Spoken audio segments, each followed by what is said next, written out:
Il y a 7 télécentres qui sont aujourd'hui installés dans le département du Cantal. Il y en a un bien sûr dans la ville-préfecture à Aurillac, mais il y en a un aussi dans une commune de 250 habitants. Là aussi, nous n'avons pas oublié de prêter attention à la composante accompagnement humain. Et aujourd'hui, ce sont finalement des bureaux à la campagne qui sont mis à disposition avec les dernières technologies et qui permettent à des Cantaliens de venir s'initier et de découvrir le télétravail, mais aussi à des gens qui ont choisi de rejoindre le Cantal et demain, j'espère, à des gens qui choisiront de rejoindre le Cantal, et bien de pouvoir exercer leur activité à distance. Là aussi, le pari pouvait sembler ambitieux, c'est sûr, peut-être même un peu décalé, un peu présomptueux, mais force est de constater qu'aujourd'hui, ces télécentres sont fréquentés par des personnes qui aujourd'hui résident dans le Cantal et ont besoin de cet environnement pour continuer à exercer une activité.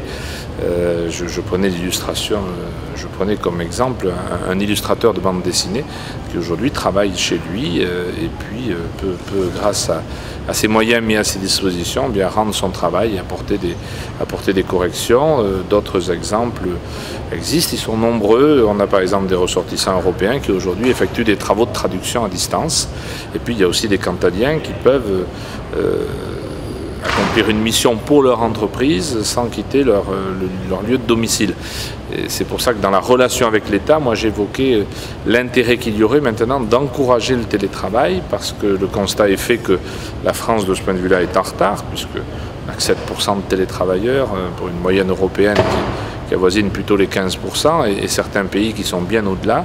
Donc aujourd'hui, moi je crois qu'il faut encourager ces initiatives. La collectivité départementale va y penser, en proposant peut-être à quelques-uns de nos employés d'avoir une formule d'opter pour une formule de ce type.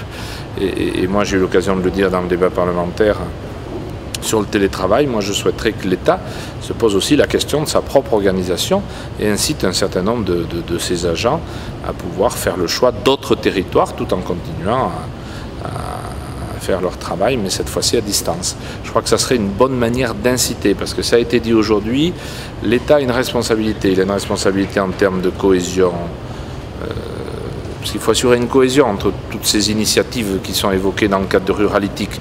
Chacun y va de son expérience, il faut assurer une cohésion. Puis il faut assurer aussi une cohésion territoriale. Ça a été, et ça sera demain, la question des infrastructures, c'est-à-dire les usages, c'est une chose, mais encore faut-il qu'il n'y ait pas trop d'inégalités entre les territoires.